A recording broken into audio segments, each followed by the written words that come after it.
Hello guys and welcome to the channel. This is Baby Roll. Okay, I've been asked to make a guide video in BVB necro, but in case you know or notice my rank here, I'm not actually a BVB player. I mean, most of this rank was even made back in the time was people used to farm BVB. Like I joined a room when everyone go and another team we decide already gonna win, just farming reward track. So I'm literally here getting my experience as a World vs. World veteran to use it in BVB, and I found BVB to be really different from World vs. World. For a start, you're here much weaker. You are really weak. Like, you don't have an ascended or infusion or anything, you only cap states. So not much of choices, and even the skills kinda different, some of it at least, and specializations in a lot of classes. The sigils are not the same. The unique sigils in BVB is more versatile. Okay, I don't want to make this like I'm explaining why BVB is different from World vs. World, but in general this was a different ride kind of ask. Okay, let's talk build first. I've been testing a lot of things in core necro condition, and honestly I think core necro condition is the best option. Like if you 1v1 another necro, a core necro condition, full condition, if you're good at it, should basically always win. I mean, Scourge can bump more condition, but he can't handle enough. You have like double health bar and more condition removals, so you're better off. And a rebar is too melee and you can force him out of it, like using leg land, and you can have too many defenses and get out, since he's kinda melee oriented and you don't have to be melee. Both your weapon are kinda ranged and your shroud is also ranged. So in the general theory is you are more survivable and have more abilities in them. Of course, not to say that this is the best necro to play, because it's way off meta if you want to be honest, but it have higher survivability and higher 1v1 capability in my opinions in both Scourge and Reaper. If you think I'm wrong, please tell me in the comment and tell me what do you think about it. I know about the one-shot Reapers and the full Zerg stuff, but I think with this much toughness, mobility, condition, and fear access, you can, and corruption, you can be tanker against them. Anyway, you will see in the footage some fights after we took the build, and hopefully you will understand my point of view. Maybe I think too much as a World vs. World rumor in the same mindset, and this is supposed to be a team-oriented kind of fighter. So let's see how this goes. First, I use Rapid Amulet. It gives me precision, toughness, and condition. I always play with high toughness, and this is good. Vitality could have been great to a necro, but we have no use to any other thing like power from yes, Shroud can damage with power, but you're gonna be really fragile and your kiting capability is weak, like almost only in this. I don't take Worm, I'm gonna say why in a minute. So either you have a firebrand that will probably still not be enough to keep you alive, you're gonna suffer. So take higher toughness is better, and the precision is still good for you because you can get 13 precision from your precision as condition damage, 13%. So it's overall really good. Now we take right room to focus on bleed more and have little bit more conditions, harder to remove on Plague Land, but that's not really relevant. It's just about the condition duration, the bleed duration, and the condition damage. And I take Sigil of Agony and Smoldering for condition for bleed and burning duration on both sides. Why the burning duration is basically because the auto attack from Shroud does burning, and I wanted this to be, well, as high as possible. because once you want to rotate out of life force, and you can have a long time life force, you're not a Reaper losing 5% in every second, you lose only 3% as a core necro, and that make you able to sustain a lot inside, and you don't want to get out. You can heal a bit of because of vampirism or whatever. If you don't have a firebrand with you or any kind of support, you're gonna need to rotate between life force and out of it enough to sustain yourself, not just to empty damage, and this bar is useless. So the only way to make that, while we completely only condition damage, is to have damage on the auto attack, and we need that damage to do a difference. Since we only focus on bleed here, we have no condition duration enough. We take only 25% from smolder. That's the general scene. Okay, the build, I've tested a lot of things with the build, and since I'm a team-oriented fighter, especially if I have firebrand, I finally gave up, unlike the world versus world, and took weakening shroud. Because the corrupt, the bleed, and the weakness axis on melee range on 5 target. So it's good while you fight on point.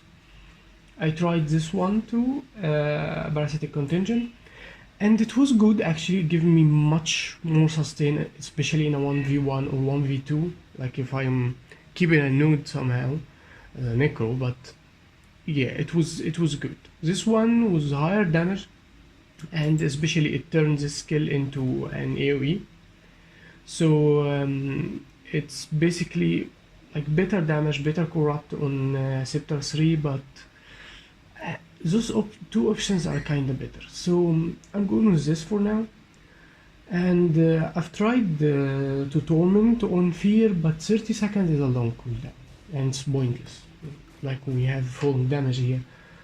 So the better option was Blake Sending, to give you more sustain against condition damage. It's like you can really hurt a Scourge with this build. Using Scourges that are immune, no, I 1v1 a lot of Scourges in this build, and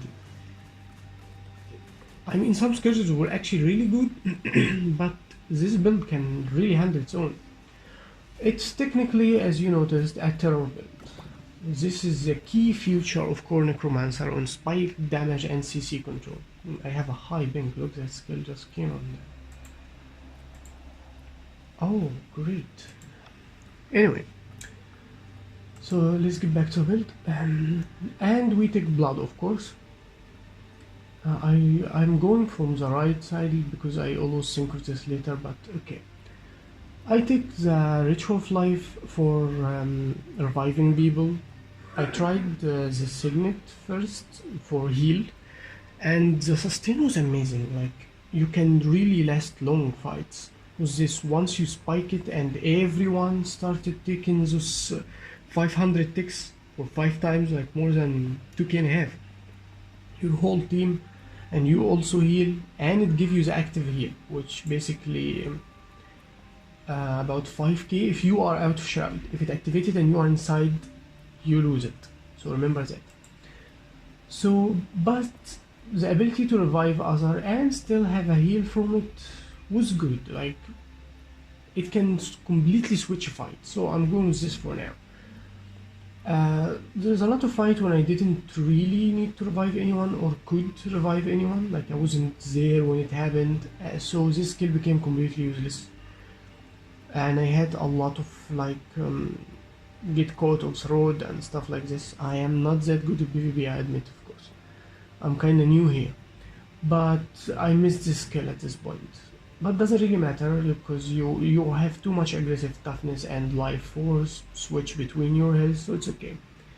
Vampiric Presence and Unholy Martyr, and this skill is the key why I think you are better than maybe a Scourge. Let's say a Scourge condition have a huge cooldown for Shroud, so he can use this skill. And the Shroud is not really a Shroud, it gives him a barrier that condition can completely ease through before its end. It's not like he can get out of it, like you can switch immediately. So this skill work great with either Necro or Reaper, but Reaper gonna sacrifice either the auto attack condition or the entire condition specialization. That's why a conditioned version is, as a core necro, is better. Now, for soul reaping, we of course take soul mark, and it's a terromancer for this, and we already discussed why we have to fight. Utility skills. Well, we take of course consume condition. You know how valuable this skill. It's amazing. Just reset the condition fight and give you tons of heal for every condition you have on you. It can, like you say, you have like 7 condition and it heal you like almost 10k at this point. And we take spectral armor because it's more tankier, stun break, and make you tankier against power damage, unless of course this protection get corrupted or removed. But it still gives you this effect, the spectral armor, and every hit you take now give you 8% life force immediately. Most of your life force already there. It's have an internal cooldown like 1 second, I guess, so it come to like 36% or something, I don't know, or maybe 40, something like that. And of course spectral walk, it's our kiting potential, it's the swifting axis, and you move to anywhere and go back, and it consume condition, 2 condition, it's consume condition for 4% every 2 seconds, so that like 5 conditions removed and was life force gained 20%, and that's amazing. 25% actually, no 20. So this skill is kinda optional, but I don't really think so. I think Corrosive Poison Cloud is the best choice you can take. It's a team fight oriented. You put this field anywhere, there is no projectile passing through, so you're protecting your team, and you also give weakness. It's more kind of damage mitigation. It's ruin your enemy's endurance regeneration, and it gives poison, so it can be put on a downed body too to make it harder to revive, and it's unblockable. For 8 seconds, every 30 seconds you can make it a cloud that mitigate projectile, put poison, weakness, and it's unblockable. This skill is amazing. And use it, it keep balls weakness and poison too, so it repeats itself. And Plague Land is kinda great, but there is also no other option, so it's like the only option there is. But you're gonna see in the footage, opening fight, usually at some point I put down Plague Land, so no one can really step on the node, so to prevent the other team from taking it, or try to make our team take it, because standing or trying to cap a point while this skill on it, or the Scourge Elite, which one of those, is just a suicide, and you're gonna see it in the footage. I take weapons, scepter, dagger for sending condition and the corruption while bleeding, and weakness too, it's kinda nice.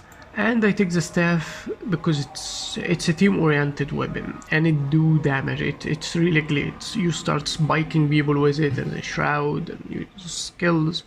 You're gonna see how the fight goes. But staff, if you play in a condition necro, it's mandatory. Yes, there's no condition damage auto attack, but it's still mandatory. So I hope you like that.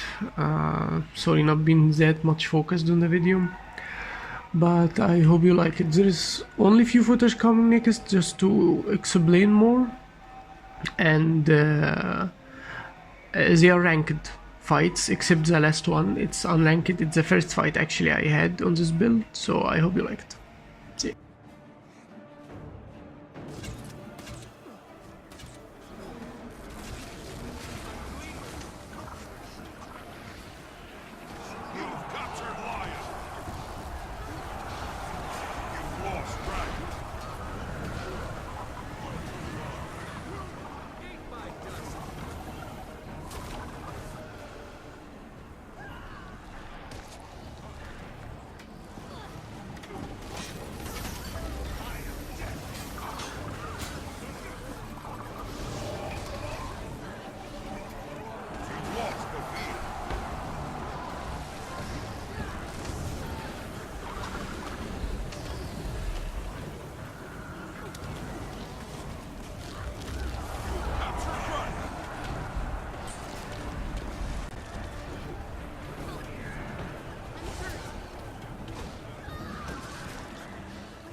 yours. I don't have enough.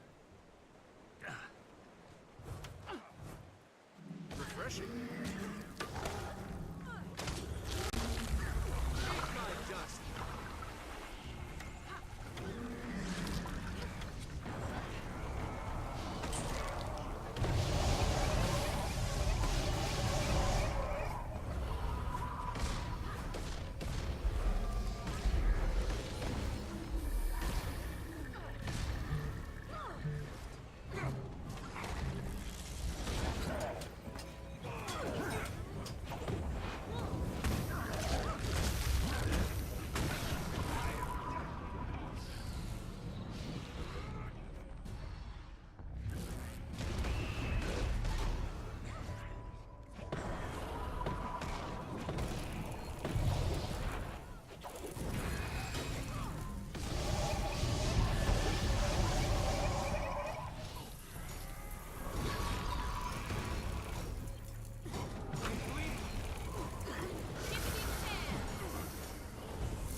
You've taken the market. I'm here nor there.